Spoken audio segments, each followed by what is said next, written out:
Welcome back. I had an idea for a video where I would just do a lot of talking and talk about why I might not be getting better at chess. And I don't mean things that could be different from one game to the next, like I hung a piece or I ran out of time, but bigger, broader things that would apply to my whole process, to my whole journey.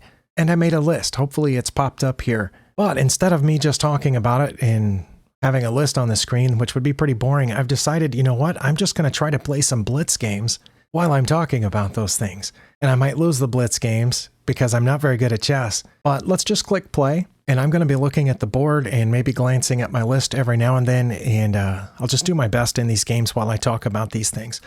I've clicked play. One of the things that I thought, everybody should probably consider is basic intelligence, your IQ, as it's usually measured. I could have a low IQ, and that could be one reason that I'm not getting better at chess. It's possible. However, I've taken some IQ tests, and I don't just mean the free ones online. I've taken actual IQ tests when I was in school. Now, that was many, many years ago. So it's possible, that my IQ is low. And probably a lot of people, their IQ is a little bit lower than they think it is. I think that happens to a lot of people. But the fact that I'm playing chess right now while talking about this says that my IQ is probably not really low. Like, I am able to chew gum and walk at the same time. Oh, they've made a move and I didn't even notice. Well, that's a problem. So maybe my IQ isn't that high. But regardless of how high my IQ is, one thing that I thought of was that I can't change that, right? You can do little brain exercises to keep your mind active and whatnot, but you can't really raise your IQ. You're in your basic root foundational intelligence level. So if that's it, that's not something I can work on that I know of. So I'm going to skip on to the next one. Oh, they've come after my queen. I'm going to move my queen over here, I guess. Another thing, which I guess we could call the elephant in the room, is my age. As I've mentioned a few times in the past, I'm getting older. You're getting older too, but compared to most of you, I've done that more than you have. Gotten older, I mean. I'm over 50. And a lot of people say that, the older you get, the less you can learn, the less ability that you have to learn. And, for all I know, that's true. Let's take that bishop, I guess. See what they take back with. Oh, they took back with the queen. We're going to take that. Oh, they took their, I don't know what to do now. But I've also read a lot of other studies, several, not a lot, but several other studies that show that you don't actually learn worse the older you get. Usually what happens is you're not in a learning environment. I saw a couple of different studies where they took usually somebody older than me. They had a group of people that were older than I am, in their 60s, if I'm not mistaken, and they put those people in a learning environment, like university classes, that sort of thing. I guess I should protect that pawn.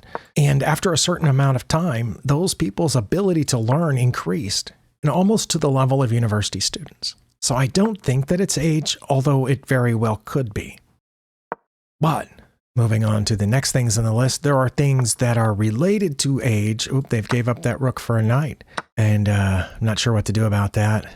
I don't know. Let's start advancing some pawns over here. Oh, they come after that one. I don't think I can protect that pawn and this one at the same time. Oh, and that one too. Okay, let them have that one. Oh, they took. Okay. Got connected pawns in the middle, but I'm going to lose my A pawn, which lets theirs through. There's some things that are related to age. Not directly related, but indirectly related in our society. Things like how much time you can devote to something like this. Okay, should probably push that. Not every person my age, but in general, people my age have less time to devote to stuff like this. Learning a new trade or, a new skill or what have you. That's because we have other things to do, which is the fourth thing on the list, responsibilities. So it's, kind of interrelated, I guess. Usually we have careers, we have jobs, and so on. Let's see, I should push this pawn, I guess.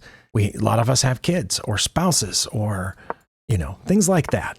Whoop, but I'm going to push, I gave up that pawn, but that's okay. If they take it, I'm going to push this one. So that could very well be something that's slowing me down because I do have other things. And I could choose to spend more time on chess, but I've chosen not to. That's the thing. I'm going to go ahead and check here with the queen and then check here with the queen. I almost put it in front of that rook. You saw that, right? That would have been funny. I'm going to take their rook now. But if I did decide to spend all my time on learning chess, then, who would pick up my kids at school when they're sick? Oh, I won that game. Who would mow my lawn? Who would have a relationship with my wife? That's one that's pretty important to me, the kids and the wife. If I was spending more time on chess, somebody else would have to be doing some of those other things. Who would do my job? Somebody else would, that sort of thing. I'm going to click the game review because I really don't remember what happened in this game. And also I'm just curious as to how well I played while I was talking about something and reading stuff off of my list. 91 points. Maybe I should talk about other stuff while I'm playing chess all the time. 91.6. Oh my goodness. I mean, it helped that my opponent made 3 mistakes. Where was my miss? Hopefully my miss was really late. I don't see any misses over here. Oh yeah, I had a miss really late. I played like a 1350. Well, I'm rated 717 in Blitz. Just to complete that thought before I start my next game, good job to me, by the way. Some people in their teens and 20s have tons of responsibility in very limited time. So that's why I say it's not directly related to age, but it is definitely something that I think the things that you choose to spend your time on, or that you kind of have to spend your time on when you're older, and the responsibilities that you have are very often more crucial when you're older because other people depend on you. Like for myself anyway, when I was a teen and adolescent, even a young adult, if I failed somehow to order my life correctly, I've got my priorities mixed up or whatever, I had somebody ahead of me, my parents, for example, that could bail me out, if I ran into a dead end somewhere. But the older you get, it's other people are depending on you. So you have to be the rock of stability. You have to be the one that gets all those priorities right and takes care of all the responsibilities so that you can be there to bail them out. It's just something I was thinking about. I'm going to click a new game here and continue talking about this while I play. On the thing when it comes to time, I watched a channel, maybe you've seen it too. I think her name is Cameron. She got a bunch of subscribers from one video, thousands of subscribers. Her channel was monetized after just one video. And in that first video, she talked about how she went from 0 to 2,000 in I don't know how many months. And it was pretty impressive. But somewhere in that video, is my opponent going to make a move? Or wait, is this a case where I've lost internet? My computer says I'm online. But anyway, at some point in that video, she showed a few snippets of her study plan. And one of them was Sunday afternoon, she spent 3 hours at a local chess club playing chess. And then on Monday, she spent 1 hour playing and analyzing rapid games on chess.com. Oh, my opponent, it says, has disconnected. All right, well, maybe I'll win this one too. And then after that hour of playing and analyzing rapid games, she did an hour of puzzles. And then she spent another hour going through her London system, like just the C5 lines for an hour. Okay, well, I don't need to review that game. My opponent disconnected. Did I got points for that? Well, I shouldn't have. Not after, 3 moves? I'll click another one then. And it was every day like that. 2 or 3 hours every single day. We're going to get the French defense. Is that what this is? And I don't have that. So I wondered, like those of you that are higher than me in rating, do you spend that much time? An average of 20 hours a week studying chess, looking at openings, that sort of thing? Oh, they didn't do it. Okay, I probably shouldn't take that, but I did. And they took back. Here we go. Get this bishop out and castle, I think. So anyway, since she posted that, I got to thinking about it. Maybe that's the problem. Maybe I'm not spending enough time. If I'm not spending, X amount of hours per week, and I only have, on the best days, 90 minutes straight that I can focus on this, but most days an hour or less. And that includes the time it takes to edit the videos and, do setup changes when I have to move a light or something like that. Oh, going after the light square bishop. Guess you can have it. I mean, I probably could have moved it down here, but I didn't. It's too late now. Oh, it went back. Okay. Well, let's hop some more pawns up in here. Maybe bring the knight back and throw the other pawn forward. Whoa, we're going for it. Let's go in there. Get back, knight. But anyway, those were the first few. And I don't think there's much that I can do about that. And the ones that I can change, like how much time I spend on this, I'm not going to. I've decided, to not do that. Okay. I guess I'll take that. I don't know. I probably should have pushed. But anyway, the things that I can change are near the end of the list here. I don't know if it's popping up on the screen regularly or not. I wouldn't, that would be during editing. I don't want it to get in the way of the game. But one thing that I read I looked up some sites like, what you could be doing wrong. People have written blogs about this, things like that. And one thing was people said you're studying wrong. I don't know if I'm studying wrong or not. It's possible. I could be studying wrong. Let's move a rook to the... Oh, that's an open file, right? No pawns on it. Oh, I could have threatened the queen. What if I did that now? That'd be fun. Has to drop back, I think. Then I can hop in here and we can trade knights. Oh, we did. I love that sound of the pop when we do a pre-move capture. We're still even on material. I'm just ahead on time is the only thing that's happening here. I probably shouldn't be playing that fast, especially while I keep looking at the camera and glancing over at my list. But anyway, studying wrong. I don't remember the specifics about that. Like how could I be studying differently? I'm not sure. I don't know if, you know what, let's just trade for that because they had doubled up on this pawn here.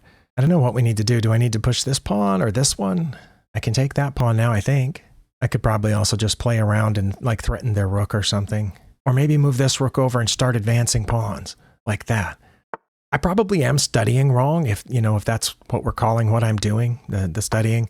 I should probably spend more time on puzzles and I should probably spend more time off camera. Like, just doing things, in my own head, with a book of puzzles or going through some of these analyses. But because I've decided to document this on camera, that's kind of part of the thing now. That's one of the things. I'm waiting on my opponent to move here. I could probably play fewer Blitz games like I'm doing now, but I'm doing that now to make this conversation a little bit more interesting than it otherwise would have been. I don't know what I was doing here. I might just be dancing around.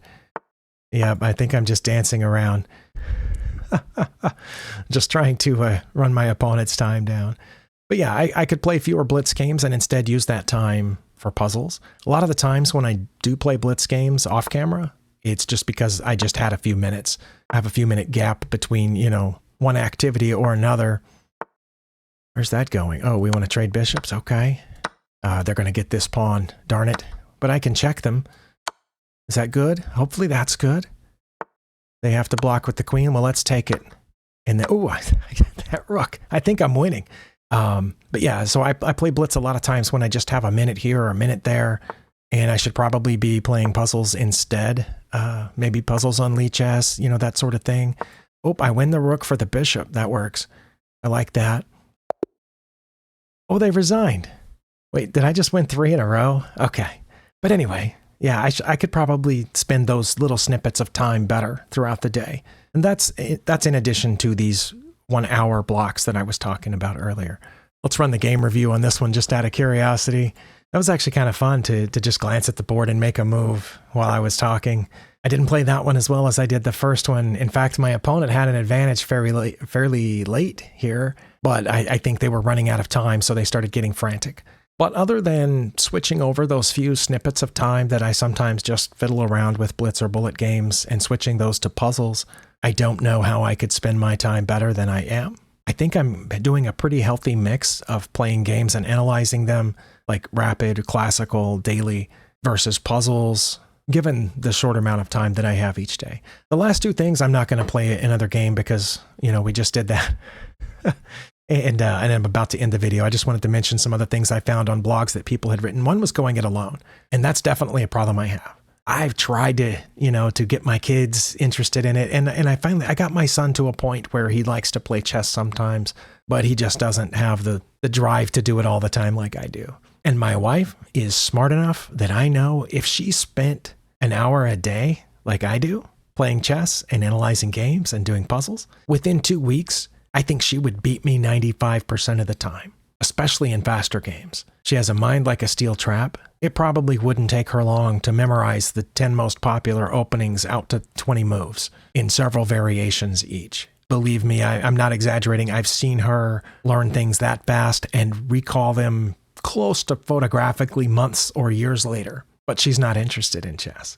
That's one reason I encourage a lot of you to leave comments, after some of my games. Not these are just for fun and just to make this video slightly more interesting. But in all the videos or puzzle videos where I say, oh, I don't understand that, and you guys comment and help me, that means I'm not alone. So that helps a lot. And that's why I always say I appreciate, especially those of you that leave those comments. That's me not being alone in this journey, and I appreciate that. And I hope that you do too. Because some of you might be in the same boat. You don't have somebody in your household or next door that you can study and analyze chess together with. And maybe you're like me, that you live in a town that doesn't have a huge thriving chess club. I've looked up my town's chess club online. And I'm not trying to be mean to them, but they meet at a fast food restaurant for like an hour or two in the evening once a week and play chess at a fast food restaurant. And that's it. As far as I can tell from the very limited website that they have. And it doesn't seem like a great environment for paying attention and, concentrating and studying chess. But, it's not a huge city. So I assume they probably also only have like 10 or 15 people that show up regularly, if that. So they can't afford like a dedicated facility. I get that. One other thing that came up was low self-confidence. It's the last one on the list there. And I do have that. Like most people, I have days where I'm really confident, everything's going well, and you think, I've got this.